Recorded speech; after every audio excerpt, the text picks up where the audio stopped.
Consulta Comunidade UFMG 2017.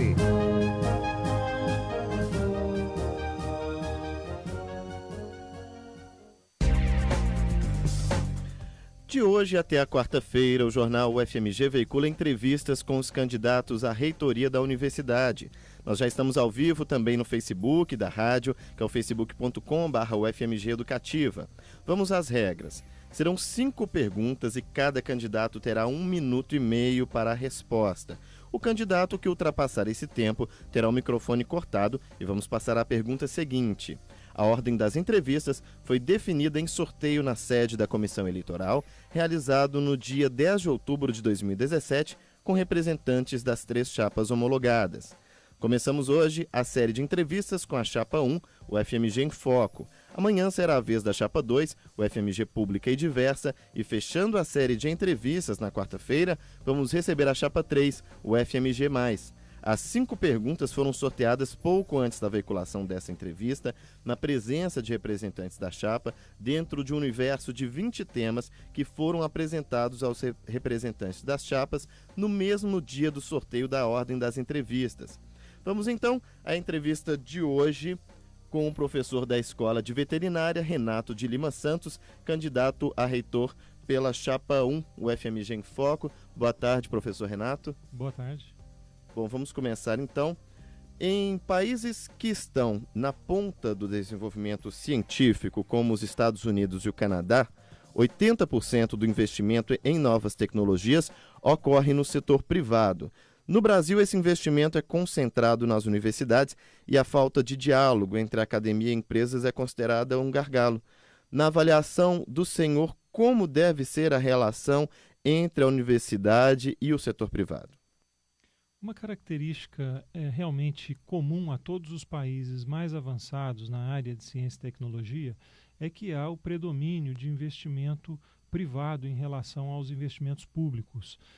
Por outro lado, o Brasil, ele, em seu histórico recente, ele conta com predomínio de investimento público na área de ciência e tecnologia, apesar da crise que vivemos hoje no setor de financiamento público para pesquisa no país. O que é uma outra característica muito relevante do Brasil é que as competências na área de ciência e tecnologia estão fortemente concentradas em instituições públicas de ensino e de pesquisa, em alguns institutos de pesquisa, mas principalmente nas universidades públicas. E por isso é importante que a universidade pública tenha cada vez maior capacidade de captação de recursos de origem empresarial para que possa dar sua contribuição efetiva ao desenvolvimento tecnológico. Cabe salientar que a busca de financiamento privado ou do setor empresarial para projetos de pesquisa na universidade pública, de maneira nenhuma representa uma modificação da natureza pública dessa universidade. Somos pela defesa da universidade pública, gratuita, socialmente referenciada, contudo, essa universidade deve contribuir para o desenvolvimento tecnológico do país.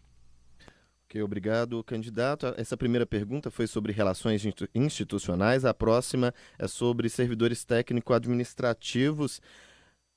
Resolução do Conselho Universitário autoriza a adoção da jornada especial de trabalho de 30 horas semanais para servidores quando os serviços exigirem atividades contínuas em regimes de turnos ou escalas em período igual ou superior a 12 horas sem interrupção, em função de atendimento ao público ou trabalho noturno. Como o senhor pretende tratar dessa questão? Realmente, a UFMG, o Conselho Universitário da UFMG, aprovou uma resolução que disciplina a implantação das 30 horas na universidade.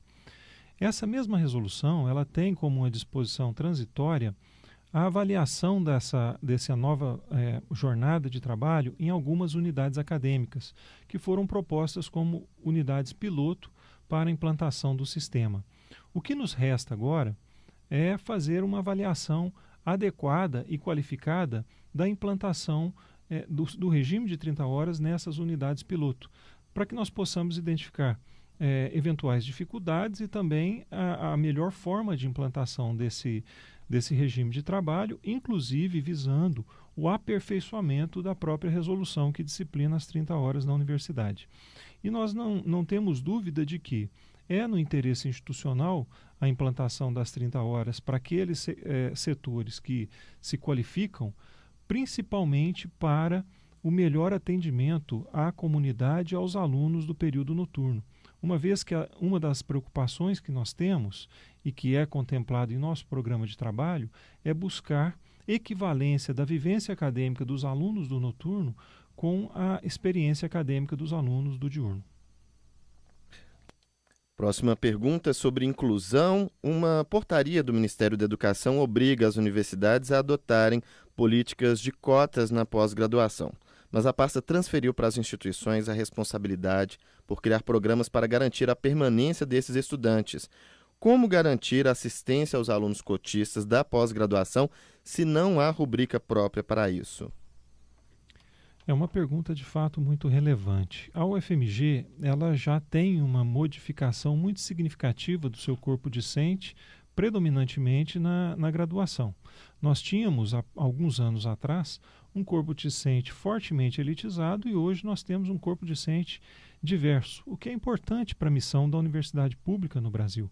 E agora, a nova resolução do CEP inclui a política de cotas no ensino de pós-graduação.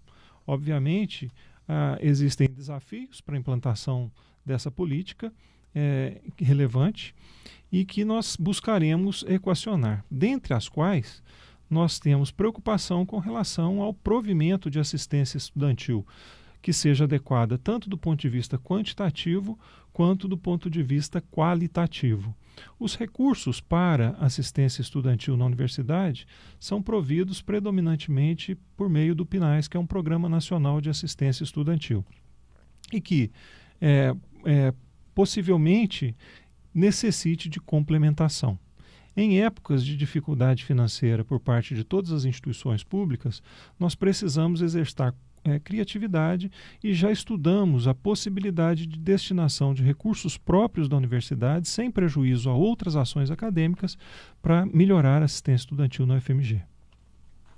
Ok, próxima pergunta é sobre políticas para pesquisa e pós-graduação. O orçamento das universidades públicas e da ciência e tecnologia já acumula perdas de mais de 12 bilhões e meio de reais desde 2015, segundo o Tesourômetro. Editais de financiamento de agências como o CNPq e a CAPES, que sempre foram fundamentais para o fomento da área, estão escassos. De que forma o senhor pretende buscar recursos para a pesquisa na UFMG? Essa questão é uma questão de grande relevância no cenário atual, tendo em vista que a UFMG, como todas as outras instituições que se dedicam à pesquisa científica e tecnológica e também ao ensino de pós-graduação, vivem um momento extremamente desafiador, com corte muito significativo de recursos.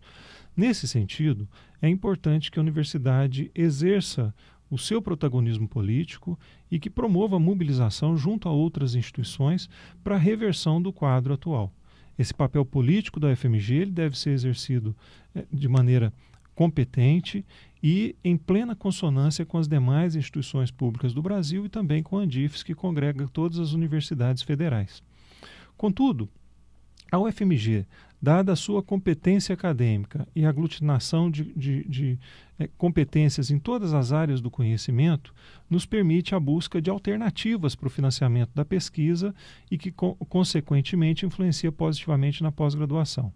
Dentre essas alternativas, a UFMG já tem alguma tradição e tem condição de expandir a sua capacidade de captação de recursos junto a fontes internacionais. É algo que já ocorre na universidade e deve ser estimulado e expandido, além da captação junto ao setor empresarial, conforme nós discutimos na nossa primeira questão. A próxima pergunta é sobre o UFMG em ensino básico. Resolução do Conselho Nacional de Educação estabelece que os cursos de licenciaturas devam passar a ter pelo menos 4 anos de duração a partir de julho do ano que vem.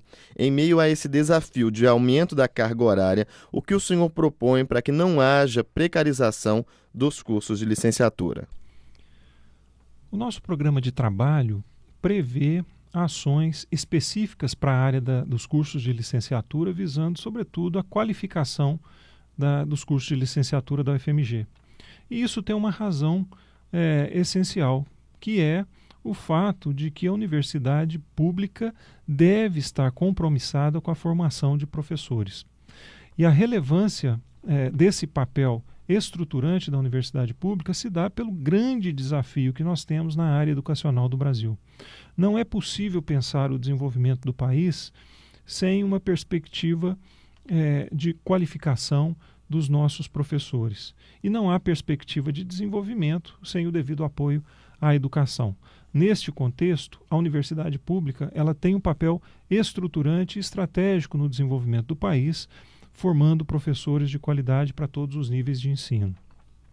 Portanto, a nossa preocupação faz com que, no nosso programa de trabalho, dentre outras iniciativas pertinentes à área das licenciaturas, nós gostaríamos de estabelecer uma coordenação que fizesse com que os cursos de licenciatura pudessem ter permanente trocas de experiências na busca de avanços qualitativos de todos os nossos cursos de licenciatura.